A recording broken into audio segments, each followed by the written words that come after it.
June 19, 1944. Task Force 58 of the U.S. Navy steamed approximately 200 miles west of the Mariana Islands. Aboard giants like the USS Enterprise, USS Lexington, USS Bunker Hill, and USS Yorktown, along with 11 other carriers, a frantic launch operation began. American flight crews sent their Grumman F6F Hellcats roaring into the sky, positioning to meet the oncoming Japanese fleet. Vice Admiral Mark Mitcher commanded this colossal American carrier force from his flagship, the Lexington. 15 flat-topped carriers carrying 905 aircraft prepared to confront Imperial Japan's desperate, all-out bid to halt the relentless American advance toward their home islands. What the Japanese naval aviators encountered that morning would utterly shatter their entrenched understanding of aerial combat. At 7:30 hours, Warrant Officer Sekio Komatsu adjusted his flight suit in the ready room aboard the carrier Taiho.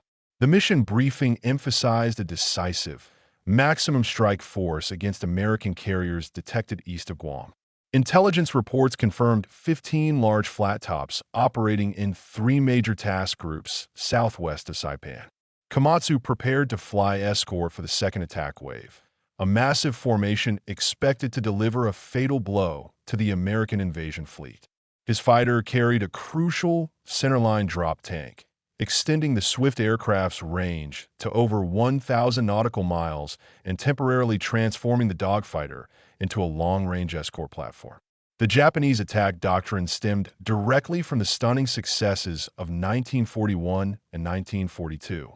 Carrier-based operations, including strikes against Pearl Harbor and Darwin, achieved devastating results through the coordinated efforts of veteran pilots flying what were then superior aircraft. Commander Minoru Jinda championed tactics designed to maximize the Zero's unmatched maneuverability and exceptional range. The entire concept relied on the Zero's ability to outturn virtually any enemy fighter, while simultaneously maintaining longer combat endurance than comparable American aircraft. The dogma held that a truly skilled pilot could dominate aerial engagements through superior positioning and energy management, even when facing significant numerical odds.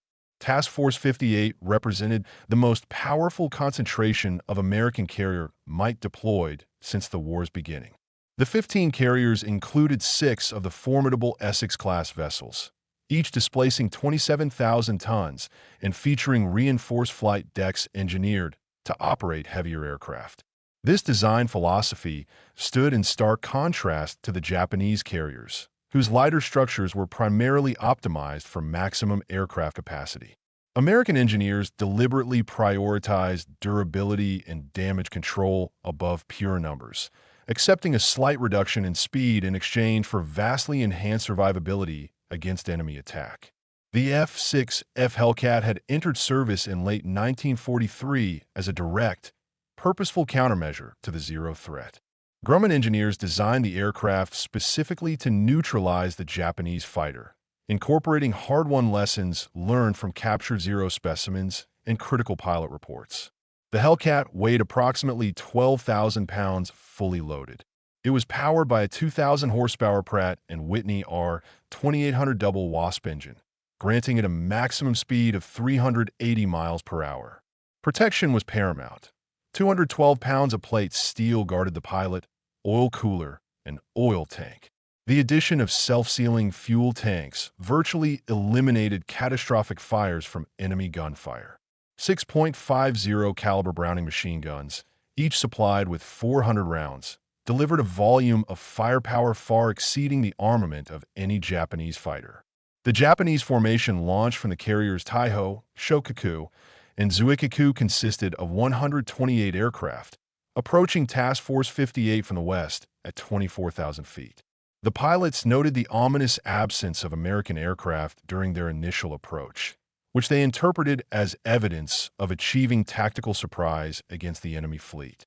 However, many pilots in the formation had completed their training just months earlier, possessing less than 100 hours of total flight time.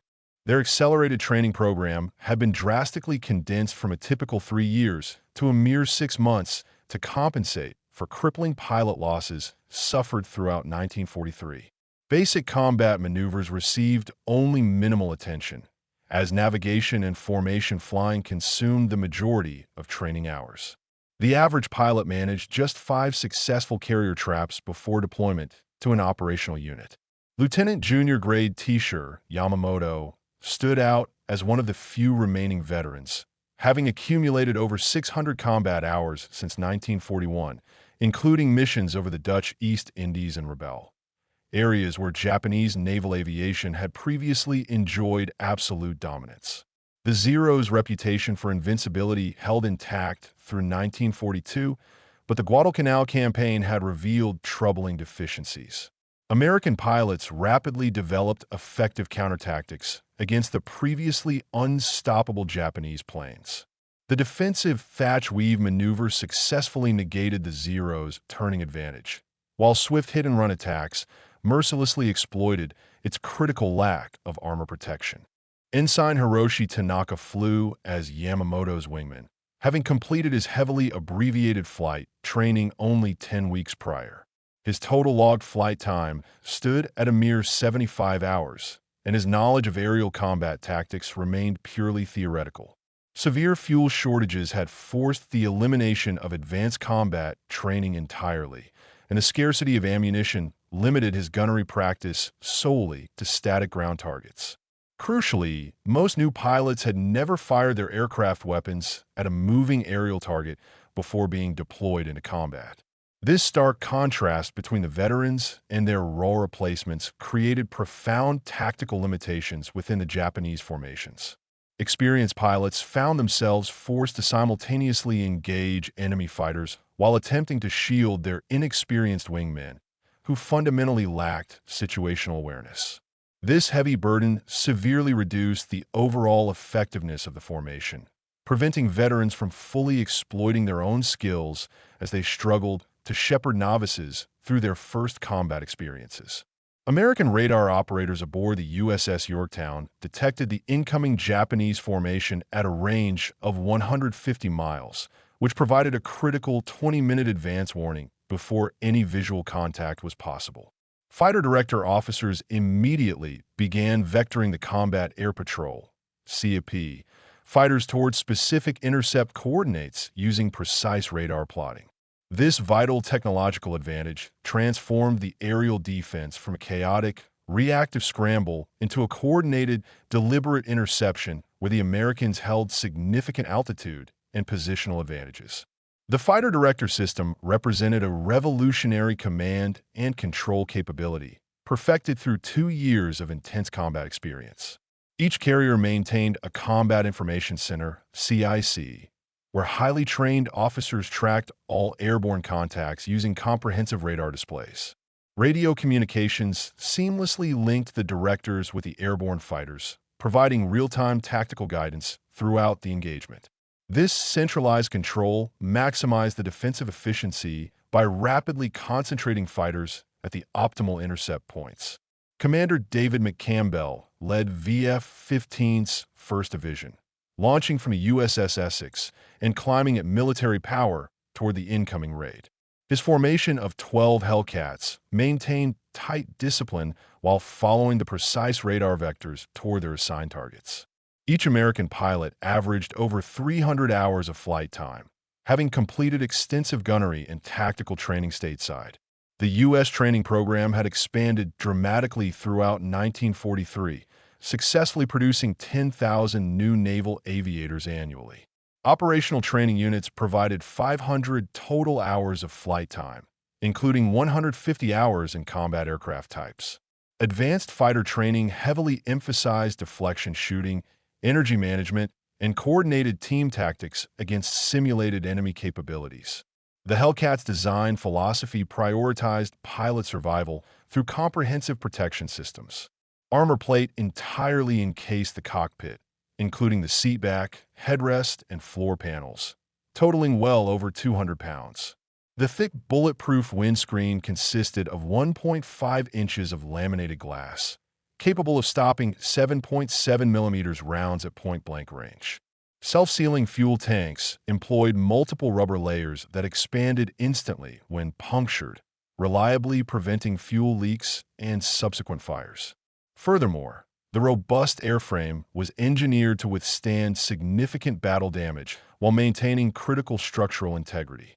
Test flights had demonstrated the Hellcat's resilience, proving its ability to absorb multiple 20mm cannon hits while remaining controllable. This unparalleled durability instilled deep psychological confidence in the pilots, who knew their aircraft could survive encounters that would instantly destroy Japanese fighters. The Japanese formation encountered the first wave of Hellcats at 9:15 hours, approximately 90 miles west of Guam. The American fighters attacked from above and behind, utilizing their massive altitude advantage for screaming. High-speed diving passes. Ensign Tanaka immediately broke left, attempting to force an overshoot, but the Hellcat pursued his turn with surprising and relentless agility. The American fighter's superior power allowed it to sustain the turn at speeds where the Zero's controls became heavy and unresponsive. Multiple .50 caliber rounds tore into Tanaka's aircraft, severing control cables and puncturing fuel tanks that instantly ignited. The Zero's catastrophic lack of armor protection was brutally exposed as the armor-piercing incendiary rounds easily penetrated the thin aluminum structure. Tanaka's aircraft exploded as flames reached the wing fuel tanks, demonstrating the fighter's fatal vulnerability to concentrated firepower. This shocking, rapid destruction immediately contradicted everything Japanese pilots had been taught about their aircraft's supposed combat superiority. The devastating psychological impact spread rapidly through the formation as pilots witnessed their colleagues' fighters destroyed with horrifying ease. Commander McCampbell's division executed coordinated, aggressive slashing attacks against the Japanese formation, leveraging their superior speed and firepower. The Hellcats dove from 28,000 feet, achieving speeds of up to 450 miles per hour in their attack runs before utilizing their speed to zoom back up to altitude. This energy-based tactical approach effectively negated the Zero's low-speed maneuverability advantage while exploiting its inferior high-speed handling characteristics. The Japanese pilots attempted to force traditional turning engagements, but they were unable to coerce the Americans into the kind of sustained dogfights they preferred. Crucially, every Hellcat pilot maintained strict energy discipline, resolutely refusing to enter low-speed turning battles where the Zeros excelled. The Americans exhibited remarkable teamwork, with wingmen diligently protecting their leaders during attack runs and maintaining constant mutual support throughout the engagement. This coordination was the direct result of their extensive multi-aircraft tactical training, which emphasized section and division tactics over the individual combat prowess preferred by the Japanese. The Hellcat's robust radio equipment also enabled clear, effective communications despite the heavy electromagnetic interference from dozens of simultaneous transmissions. Japanese pilots, in contrast, struggled with inferior radio systems that produced constant static and feedback, effectively preventing any meaningful tactical coordination. Many Zero pilots chose to disable their radios entirely due to the constant interference, relying instead on hand signals and outdated pre-brief formations. This communication breakdown compounded their existing tactical disadvantages, causing Japanese formations to quickly fragment under the pressure of the coordinated American attacks. The first engagement concluded with devastating Japanese losses. 12 Zeros fell to Hellcat guns within a span of 8 minutes. American pilots observed several characteristics that sharply contradicted previous intelligence estimates of enemy capabilities. The Japanese fighters demonstrated poor gunnery, with most bursts passing harmlessly behind their intended targets. Their evasive maneuvers followed disappointingly predictable patterns, strongly suggesting inadequate combat training and a very limited tactical repertoire. Several Japanese pilots inexplicably abandoned advantageous positions due to apparent confusion or inexperience, failing to exploit the brief opportunities when Hellcats presented vulnerable aspects. Lieutenant Alexander Vrashu from F6F aboard the Lexington intercepted a second Japanese formation attempting to penetrate the fighter screen. His section of 4 Hellcats engaged 12 enemy aircraft with devastating effectiveness, shooting down 6 planes in just 8 minutes. Vrashu himself expended only 360 rounds of his total 2,400-round ammunition load, a testament to the effectiveness of American gunnery training. The concentrated firepower of the 6.50 caliber guns proved overwhelming against the Zero's fragile structure. Short bursts produced immediate, catastrophic damage, often resulting in wings separating, engines exploding, and fuel tanks igniting from the incendiary rounds. The technological disparity became increasingly apparent as the battle developed throughout the morning. Hellcats reliably absorbed multiple hits from the Japanese 7.7mm machine guns without suffering significant damage, while their own weapons routinely destroyed Zeros with minimal ammunition expenditure. American pilots reported enemy aircraft literally disintegrating under concentrated fire, frequently exploding after just 2 or 3 seconds of accurate shooting. The Zero's 20mm cannons posed a theoretical threat, but their low muzzle velocity and limited ammunition capacity severely reduced their practical effectiveness. Most Japanese pilots rapidly exhausted their cannon ammunition due to poor fire discipline, leaving them with only rifle-caliber machine guns for subsequent engagements.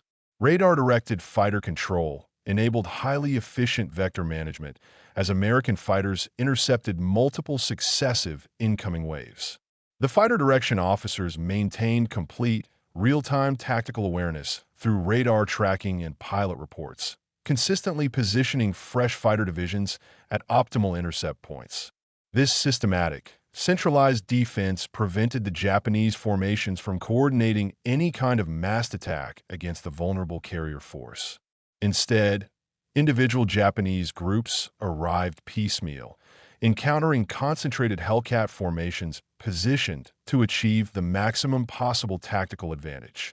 The raiders suffered progressive attrition before ever reaching effective attack range of the American vessels. Vice Admiral Jizaburo Ozawa launched his second wave at 8:56 hours, comprising 128 aircraft drawn from all available carriers. The massive strike included 48 Zero fighters, 53 Judy dive bombers, and 27 Jill torpedo bombers, tasked with overwhelming the American defenses through sheer numbers alone. However, the inexperienced pilots struggled with basic navigation, causing formations to fragment during the long approach flight. Several groups became completely lost, wandering aimlessly while consuming precious fuel reserves before they could locate their targets. Lieutenant Russell Reiser from VF 31 aboard the USS Cabot intercepted the second wave's leading elements 60 miles from the task force. His division of Hellcats attacked from upsun, achieving complete tactical surprise against the Japanese formation. The Japanese pilots had failed to maintain proper lookout doctrine, allowing the Americans to approach entirely undetected until the guns began firing. Within minutes, 5 enemy aircraft spiraled toward the ocean, trailing smoke and flames from catastrophic structural damage. The handful of surviving Japanese aircraft attempted to press their attack, but they were immediately confronted by successive Hellcat formations strategically positioned at varying altitudes. Every American interception followed the same devastating pattern. High-speed diving attacks initiated from a superior altitude, immediately followed by rapid zoom climbs back to a commanding perch position. The Hellcats maintained the energy advantage throughout every engagement, allowing them to dictate the terms of combat while effectively denying the Japanese pilots any opportunity for meaningful retaliation. This consistent tactical dominance was a direct result of the Hellcat's superior performance, coupled with the rigorous energy management training that maximized its inherent strengths. Japanese pilots, whose training was centered on close-range maneuvering, found themselves completely unable to engage effectively at the high speeds, where the Zero became heavy and dangerously unmaneuverable. The second wave's assault on Task Force 58 achieved minimal results as the few survivors penetrated the fighter screen only in scattered, disorganized groups. Anti-aircraft fire from the screening destroyers and cruisers erupted, creating dense barrage patterns that further dispersed the already fractured attacking formations.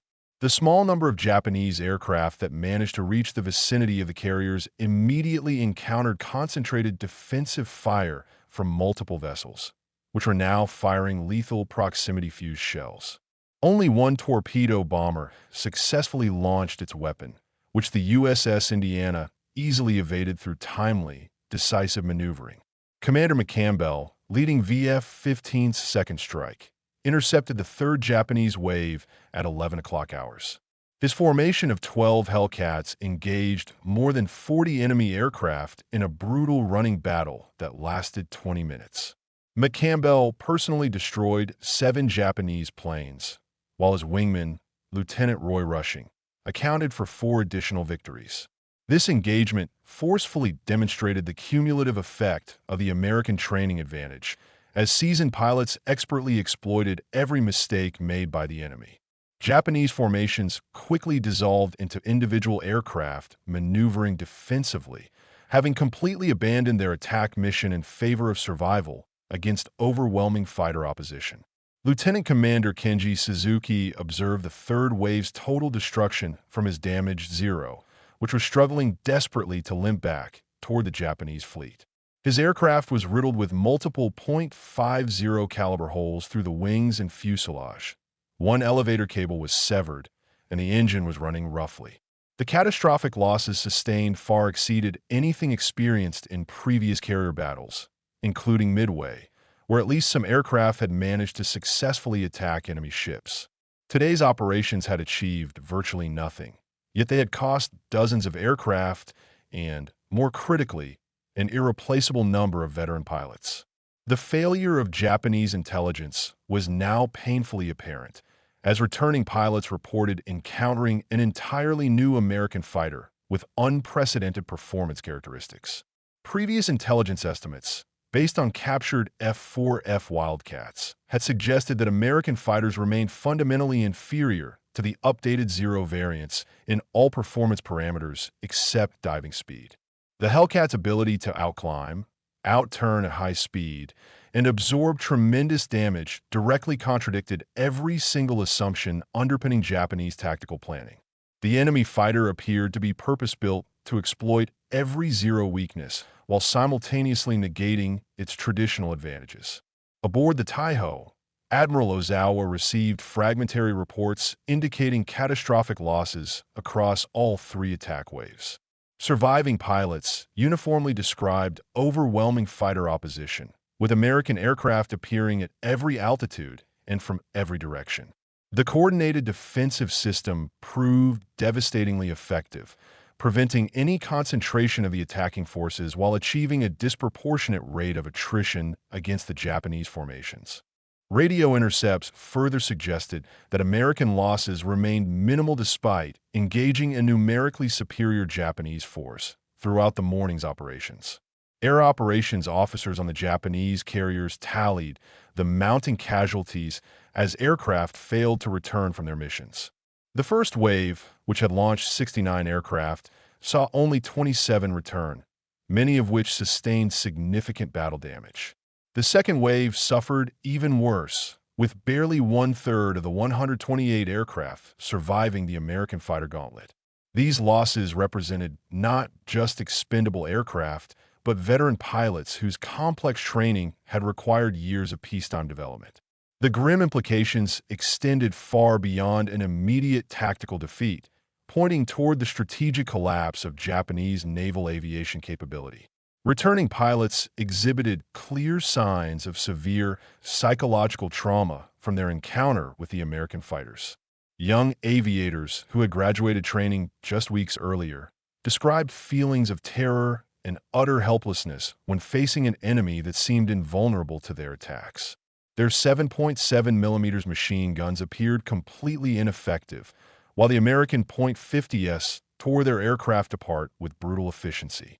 The myth of the Zero's invincibility shattered completely as pilots watched squadron mates destroyed without any opportunity for effective resistance.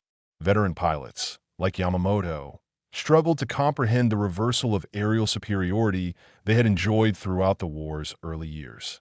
The tactical methods honed through successful campaigns across China, Southeast Asia, and the Pacific were now useless against this new American fighter. Years of combat experience became meaningless when the enemy refused engagement on the terms where Japanese pilots excelled. The psychological foundation of Japanese naval aviation, built on a belief in technical superiority and unmatched pilot skill, crumbled in the space of a single morning's combat. Morale aboard the Japanese carriers plummeted as maintenance crews began counting the empty parking spots where aircraft should have returned. The flight decks, designed to operate 75 aircraft each, now held only scattered remnants of once powerful air groups. Mechanics and armorers who had prepared the aircraft for the morning strikes stood idle, with no machines to service or weapons to load. The human dimension of the defeat became tragically apparent as friends and squad mates failed to return from what had been promised as a decisive victory. Admiral Ozawa began contemplating the implications of continuing operations with drastically reduced air groups. A fourth wave of 82 aircraft was ready for launch, but reconnaissance reports indicated the American carriers maintained full combat capability despite the 3 massive attacks they had just faced. The sacrifice of additional pilots and aircraft appeared pointless against an enemy that demonstrated overwhelming tactical and technical superiority. Yet, withdrawal meant abandoning the Saipan garrison and publicly acknowledging defeat in what Japanese planners had identified as the decisive battle for Pacific supremacy. The communication breakdown between senior commanders and flying personnel reached a critical point, making accurate battle assessment nearly impossible. Surviving pilots provided conflicting and often panicked reports about enemy strength and capabilities, while staff officers struggled desperately to compile a coherent tactical analysis. The traditional Japanese emphasis on spiritual determination over material factors actively prevented an honest evaluation of the American advantages. Many commanders simply refused to acknowledge that enemy fighters could so completely dominate their naval aviators, even despite the reported numerical inferiority. The F6F Hellcat's dominance stemmed from comprehensive design advantages that addressed every aspect of aerial combat. The Pratt & Whitney R2800 double Wasp engine produced 2,000 horsepower, nearly double the Zero's 1,130 horsepower Sakai 21 engine. This immense power advantage translated directly into superior climb rate, acceleration, and high-altitude performance, especially where the thin air reduced the Zero's already marginal power-to-weight ratio. The Hellcat climbed at 3,500 feet per minute compared to the Zero's 2,600 feet per minute, consistently enabling American pilots to maintain the decisive energy advantage throughout their engagements. The Hellcat's armament of 6.50 caliber Browning machine guns, with an ample loadout of 400 rounds per gun, delivered devastating firepower with excellent ballistic characteristics. Each gun fired 850 rounds per minute with a muzzle velocity of 2,900 feet per second, maintaining a flat trajectory and potent hitting power at typical combat ranges. The total sustained firepower exceeded 100 rounds per second of armor-piercing incendiary ammunition, which was perfectly capable of penetrating engine blocks and igniting fuel tanks. The massive ammunition supply provided 30 seconds of sustained fire, allowing for multiple engagement opportunities without the need for critical ammunition conservation. In contrast, the Zero's armament combined two 20mm Type 99 cannons with two 7.7mm Type 97 machine guns, theoretically offering a firepower advantage through explosive cannon shells. However, the cannon's low muzzle velocity of 2,460 feet per second created significant trajectory drop, requiring different and complex aiming points for the machine guns. Furthermore, the extremely limited ammunition of only 60 rounds per cannon forced pilots to conserve fire, severely reducing the practical rate of fire during extended engagements. The 7.7mm machine guns critically lacked the stopping power required against armored American fighters, and their 700 rounds per gun could not compensate for the inadequate penetration capability. American radar technology provided decisive tactical advantages through both early warning and precise fighter direction capabilities. The SK air search radar reliably detected aircraft at a range of 100 miles, while the SM height-finding radar determined altitude with an accuracy of 500 feet. This information flowed immediately into the combat information centers, where trained officers plotted all contacts on vertical display boards. Fighter director officers then skillfully vectored the defending fighters using VHF radio equipment, ensuring clear communications despite atmospheric interference. This integrated system fundamentally transformed aerial defense from a matter of individual pilot initiative into a highly coordinated tactical operation, maximizing defensive efficiency. Japanese carriers suffered from a critical lack of effective radar systems. Most vessels relied primarily on visual observation for coordinating air defense. The Type 21 air search radar, installed on a few carriers, offered a limited detection range of only 60 miles and was plagued by poor reliability and frequent false contacts. Without any crucial height-finding capability or integrated fighter direction, Japanese combat air patrols were forced to operate independently, relying on outdated pre-war tactical doctrine. This absence of centralized control prevented the efficient allocation of fighters against multiple incoming raids and severely restricted tactical flexibility once engagements began. By late 1944, a new Japanese Navy pilot graduated with a mere 40 hours of flying time, while his American counterpart had accumulated at least 525 hours. American pilots received extensive gunnery practice, with camera guns meticulously recording their accuracy during simulated combat. Formation tactics were given equal emphasis, with advanced training covering energy management, mutual support, and complex section tactics. Operational training units provided realistic combat preparation, staffed by experienced instructors rotated directly from frontline squadrons. In stark contrast, Japanese replacement pilots averaged only 100 hours of total flight time, with minimal combat training before deployment. The severe fuel shortage necessitated reliance on ground instruction and limited flying hours in obsolete training aircraft. Most of these pilots never fired their weapons at aerial targets before entering combat, and their formation flying emphasized parade ground precision over tactical flexibility. The abbreviated training program had entirely eliminated essentials like aerobatics, instrument flying, and night operations, all of which were crucial components of the pre-war curriculum.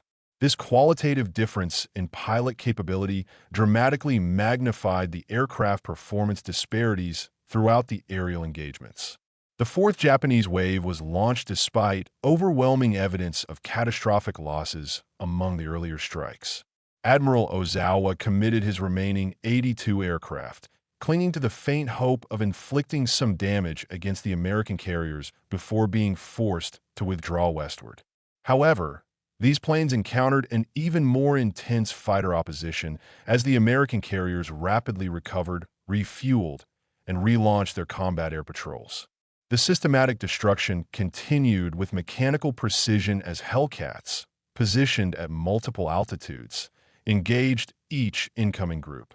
By 14:30 hours, American search aircraft successfully located the retreating Japanese fleet, positioned 275 miles west-northwest of Task Force 58. Admiral Mitchell immediately launched a maximum effort strike of 216 aircraft, despite the extreme range which demanded meticulous fuel management. This American strike force included 85 Hellcat fighters, demonstrating the fleet's overwhelming offensive capability, which extended far beyond a pure fleet defense role. While the Japanese carriers struggled just to maintain minimal defensive patrols with their few surviving aircraft, the American carriers surged forth with crushing offensive power. This rapid role reversal, from a morning of successful defense to an afternoon of powerful offensive operations, perfectly showcased American operational superiority. The massive American strike force found the Japanese carriers virtually defenseless, with only 35 operational fighters remaining from the over 400 aircraft available that morning. Hellcat fighters quickly swept aside the token opposition, allowing dive bombers and torpedo planes to attack without significant interference. The carrier Hyo sank after sustaining multiple torpedo hits, while the Zuikaku and Chiyoda suffered severe damage from bomb strikes. Japanese anti-aircraft fire proved entirely ineffective against the coordinated, determined attacks pressed home by the highly experienced American pilots. The return flight occurred after sunset, creating significant navigation challenges as pilots struggled desperately to locate their carriers in the darkness. Admiral Mitchell made the unprecedented, high-stakes decision to illuminate his carriers despite the ever-present submarine threat, turning on searchlights and deck lights to guide the returning aircraft. This calculated risk prioritized the recovery of aircrew over ship security, signaling profound American confidence in their tactical position. Despite losing 80 aircraft to fuel exhaustion and night landing accidents, personnel recovery reached 85% as destroyers diligently rescued pilots from water. The operational tempo did not slow. The carriers immediately began preparing for dawn searches to locate the retreating Japanese fleet. Admiral Ozawa's withdrawal acknowledged a complete and total defeat, with only 35 operational aircraft remaining from the 430 embarked that morning. The Japanese fleet, which had entered the battle anticipating a decisive victory, retreated having accomplished nothing beyond confirming American aerial supremacy. The loss ratio exceeded 10-1 in favor of American forces, with Japanese naval aviation effectively eliminated as a viable offensive entity. The strategic implications were profound, as Japan now critically lacked the resources to rebuild its carrier air groups before American forces inevitably approached the home islands. The Battle of the Philippine Sea demonstrated conclusively that technological superiority combined with superior training could completely negate enemy tactical doctrine, regardless of individual determination or experience. Japanese naval aviation had built its once fearsome reputation on superior aircraft and extensively trained pilots, achieving decisive victories throughout 1941 and 1942. The Zero fighter had dominated nearly every opponent through its exceptional maneuverability and range, while its pilots accumulated vast combat experience. This combination forged a psychological supremacy where Allied pilots entered combat expecting defeat. The introduction of the Hellcat reversed this dynamic entirely through its purpose-built design, which was specifically engineered to counter the Japanese advantages. American designers accepted weight penalties for armor and self-sealing tanks, resulting in an aircraft capable of surviving damage that instantly destroyed Zeros. The powerful engine provided performance margins that allowed American pilots to dictate engagement terms while strategically avoiding situations where Zeros excelled. The massive firepower of the 6.50 caliber guns overwhelmed Japanese aircraft structures, which had been designed for minimum weight rather than battle damage resistance. The expansion of the American training systems demonstrated the triumph of industrial-age warfare over the craftsman tradition. While Japan struggled to train a few hundred replacement pilots using abbreviated, compromised programs, America trained thousands using a systematic curriculum developed through constant operational analysis. This assembly line approach to pilot production achieved consistent quality through standardized instruction and extensive flying hours.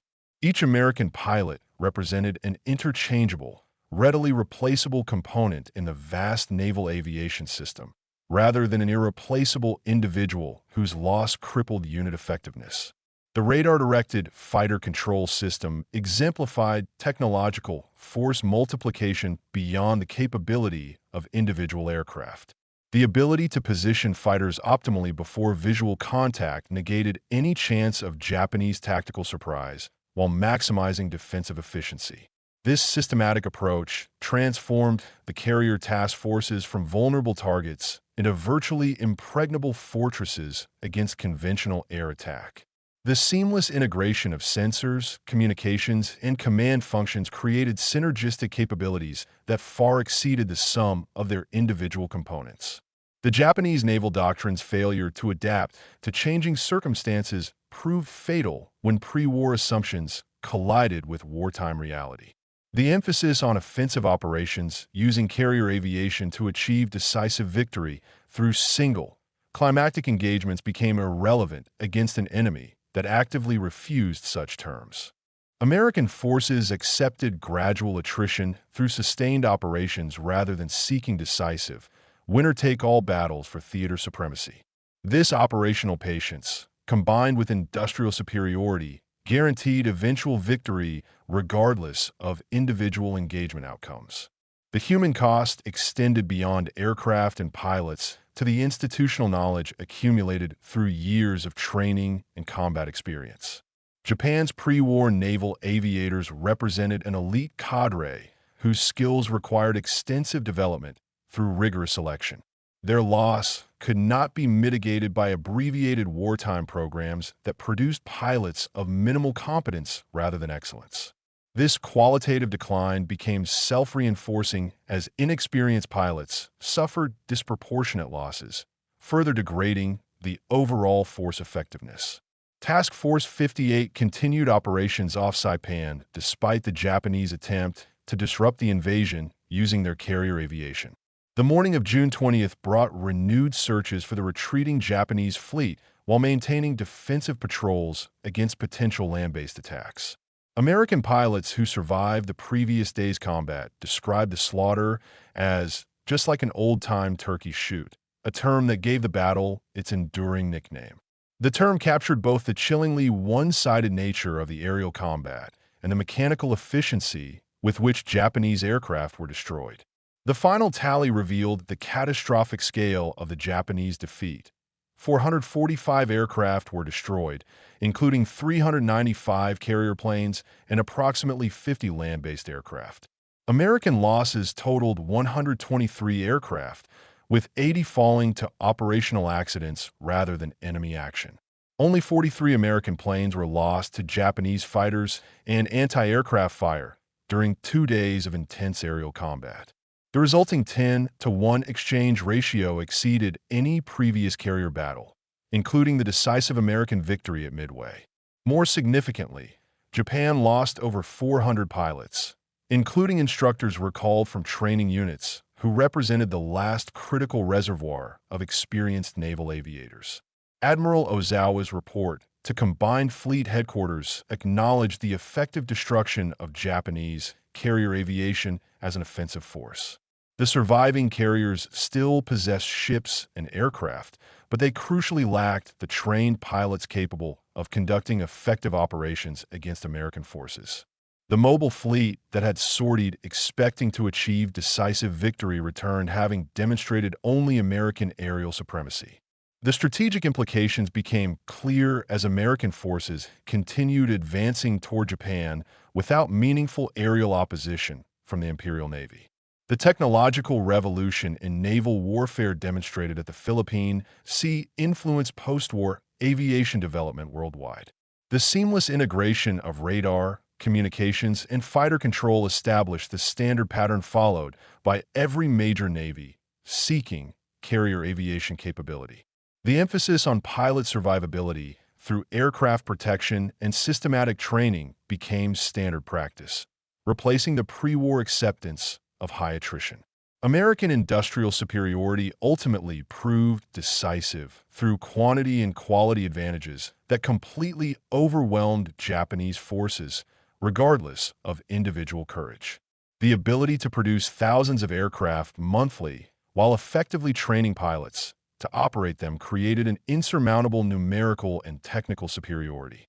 Each American loss could be replaced multiple times, while Japanese losses represented a permanent, irreversible degradation of their combat capability. The production statistics revealed the utter hopelessness of Japan's position. America produced 96,000 aircraft in 1944, while Japan managed only 28,000, despite total national mobilization. The Hellcat itself achieved the highest kill ratio of any American fighter, with 5,223 confirmed victories against only 270 losses in aerial combat. This 19-to-1 ratio exceeded every other aircraft type and accounted for 75% of all Navy aerial victories, despite the Hellcat entering service halfway through the war. The F6F validated a design philosophy that prioritized pilot survival and massive firepower over pure, lightweight performance metrics. Veterans consistently lauded the Hellcat's forgiving flight characteristics and its formidable capacity to absorb battle damage while steadfastly maintaining combat effectiveness. Conversely, Japanese naval aviation never recovered from the Marianas disaster, becoming tragically relegated to launching desperate kamikaze attacks, a sacrifice of both pilots and aircraft for minimal strategic impact. The vast institutional knowledge accrued over decades of rigorous development vanished in a single day's combat against the decisively superior American forces. The Zero fighter, once the potent symbol of Japanese aerial supremacy, became tragically synonymous with obsolescence and vulnerability when confronted by modern American counterparts. The psychological defeat extended far beyond the military realm to a national recognition that sheer spiritual determination could not overcome the material inferiority arrayed against the arsenal of an industrial democracy. The Battle of the Philippine Sea stands as the definitive culmination of American naval aviation development, transforming itself from the depths of the Pearl Harbor disaster through the methodical, systematic construction of overwhelming superiority. The carrier task forces that Japan had rashly attacked in 1941, hoping to eliminate the American Pacific presence, had returned multiplied tenfold, equipped with superior aircraft, pilots, and tactical doctrine. This profound transformation from desperate defense to offensive supremacy was achieved through the systematic application of immense industrial resources, technological innovation, and rigorous operational analysis. The Hellcat fighter itself was the physical embodiment of this evolution, shifting the U.S. Navy from a reactive posture toward Japanese initiative to one of purposeful dominance through superior design and expert employment. Admiral Mitcher's after-action report underscored the totality of the American victory, though he prudently acknowledged the fortunate circumstances that had channeled the Japanese attacks directly against well-prepared defenses. The synergy of radar warning, centralized fighter direction, and superior aircraft created optimal conditions for defensive success against conventional air assaults. However, Mitcher's prescient observation warned that future enemies might develop asymmetric responses, necessitating continuous innovation rather than a complacent reliance on proven formulas. This foresight tragically anticipated the very kamikaze phenomenon that would soon emerge from Japan's desperate attempt to offset its massive conventional inferiority. The individual pilot accounts revealed the profound human dimension underlying the statistical abstractions of victory and defeat. American pilots described the surreal experience of easily shooting down multiple enemy aircraft, often tinged with sympathy for opponents forced to fly obsolete aircraft with grossly inadequate training. Japanese survivors recounted the stark horror of watching squadron mates annihilated without any opportunity for effective resistance against an enemy that seemed invulnerable. These personal narratives captured warfare's essential tragedy, where technological superiority translates directly into devastating human suffering, regardless of individual courage or determination. The Marianas Turkey Shoot entered aviation history as the definitive demonstration of American aerial supremacy, achieved through systematic superiority in training, technology, and tactical doctrine. The battle proved conclusively that modern warfare rewards industrial capability and scientific advancement over mere warrior tradition and spiritual resolve. Japan's final attempt to achieve a decisive victory through conventional carrier aviation ended in catastrophic defeat that effectively eliminated their naval air arm as a functional offensive force. The Imperial Navy, which had aggressively dominated the Pacific in 1942, was rendered incapable of meaningful offensive operations by June 1944. The strategic consequences extended beyond immediate military defeat to a fundamental reassessment of warfare's nature in the industrial age. Japan's military leadership was forced to confront the harsh reality that their nation critically lacked the resources to compete with American production capability, irrespective of tactical brilliance. The tragic decision to continue fighting despite the mathematical certainty of defeat reflected a cultural inability to accept surrender rather than a rational strategic calculation. The kamikaze phenomenon emerged directly from this severe cognitive dissonance. The attempt to reconcile the inevitability of defeat with the refusal to accept its strategic implications. The sinking of the carriers Shokaku and Taiho by American submarines on June 19 further compounded the aerial defeat with the irreplaceable loss of major platforms. The Shokaku, a veteran of Pearl Harbor and every major carrier engagement save Midway, succumbed to torpedoes from the USS Kavala while refueling aircraft. The Taiho, Japan's newest and most advanced carrier with an armored flight deck, sank after a single torpedo hit caused catastrophic vapor explosions. These losses eliminated not only the ships, but the accumulated institutional experience of their highly specialized crews, who could not be replaced before the war's conclusion. The technological and training advantages decisively demonstrated during the Marianas Turkey Shoot established patterns of combat that continued throughout the remainder of the Pacific War. American forces advanced inexorably toward Japan, while Japanese forces were reduced to increasingly desperate, unsuccessful defensive measures. The carrier task forces that had seemed so vulnerable to Japanese attack in 1941 had become unstoppable instruments of American power projection by 1944. This shift from defensive response to offensive supremacy was achieved through the methodical, disciplined application of an industrial democracy's advantages against the inherent limitations of a military autocracy. The carrier task forces, which had seemed terrifyingly vulnerable to Japanese attack in 1941, became unstoppable instruments of American power projection by 1944. This profound transformation from a defensive, reactive posture to an aggressive, offensive supremacy was achieved through the methodical application of an industrial democracy's inherent advantages against the severe limitations of a military autocracy.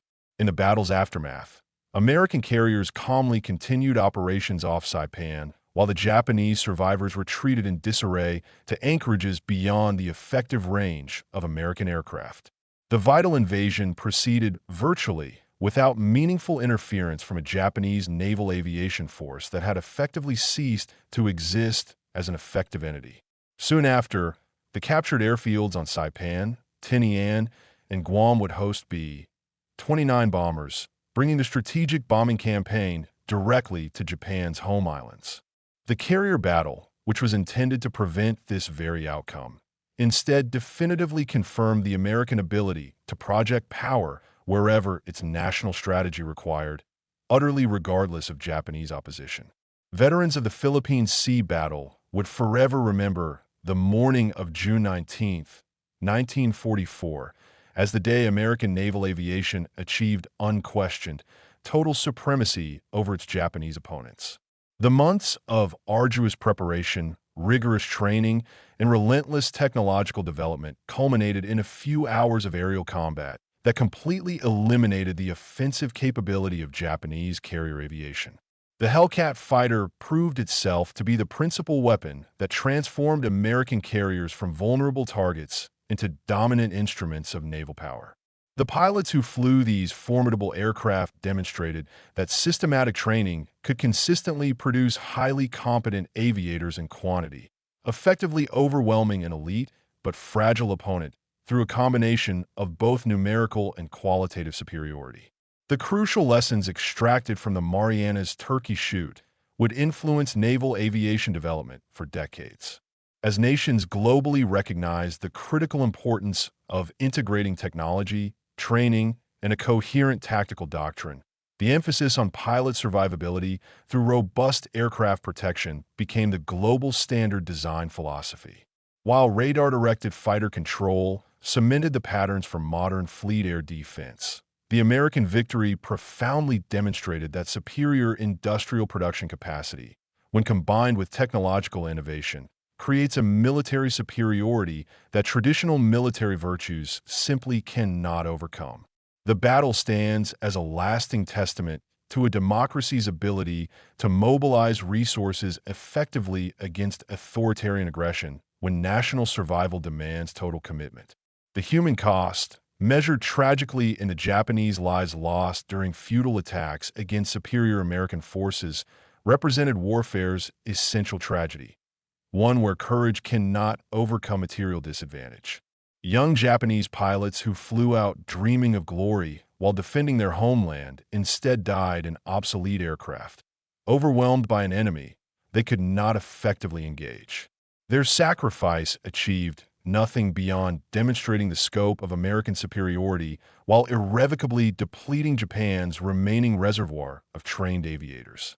The deep survivor's guilt experienced by the pilots who returned from missions where squadron mates perished became a defining psychological characteristic of Japanese naval aviation's final, desperate period. The F6F Hellcat's success validated a crucial design philosophy that prioritized pilot survival and consistent performance over exceptional but skill-demanding capability. Average American pilots achieved extraordinary results flying an aircraft that forgave mistakes while delivering devastating firepower against fragile opponents. Conversely, the Zero, which demanded perfection from its pilots while offering no margin for error, became a critical liability once pilots lacked extensive training and combat experience. The stark contrast between these design philosophies reflected deeper cultural differences regarding the value placed on human life versus the relentless pursuit of military objectives regardless of cost. The Battle of the Philippine Sea decisively marked the end of carrier aviation as a balanced competition between opposing forces with complementary advantages. American technological and training superiority created conditions where combat devolved into an execution rather than a genuine contest, with the outcomes determined long before the engagement even began.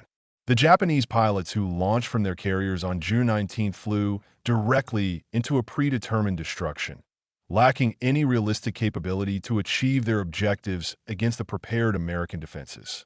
The turkey shoot metaphor perfectly captured this essential imbalance, where one side held overwhelming advantages that guaranteed victory regardless of enemy actions. The strategic implications of the Marianas Turkey Shoot resonated throughout the remainder of the Pacific War, as Japan was rendered completely unable to rebuild its carrier aviation capability before its eventual defeat. The pilots lost during that single morning of combat represented years of training investment that could not be replaced through abbreviated programs, producing marginally competent replacements. The institutional knowledge accumulated through decades vanished when experienced pilots died, without the opportunity to transfer their skills to the next generation. This qualitative collapse became irreversible as inexperienced pilots suffered disproportionate losses in subsequent operations, further degrading overall force effectiveness. The morning of June 19, 1944, witnessed the total destruction of Japanese naval aviation as an effective military force, achieved through the systematic, relentless demonstration of American superiority. The F6F Hellcat fighter served as the principal instrument of this victory, combining protective design, powerful armament, and superior performance in an aircraft that average pilots could employ effectively. The integration of radar warning, centralized fighter direction, and coordinated tactics created a defensive efficiency that utterly overwhelmed Japanese attacks, regardless of determination or tactical innovation. The battle stands as proof that the arsenal of an industrial democracy can produce military superiority through the methodical application of technological and training advantages against traditional military opponents who mistakenly rely on spiritual factors to overcome material disadvantages. The Marianas Turkey Shoot thus entered history as the decisive moment when American naval aviation achieved a supremacy that continued unchallenged through the Pacific War's conclusion. The Japanese carriers that had once projected power throughout the Pacific became mere floating targets for American aircraft they could not effectively oppose. The transformation from the vulnerability experienced at Pearl Harbor to the dominance demonstrated at the Philippine Sea showcases democracy's vast capacity for military regeneration when facing existential threats.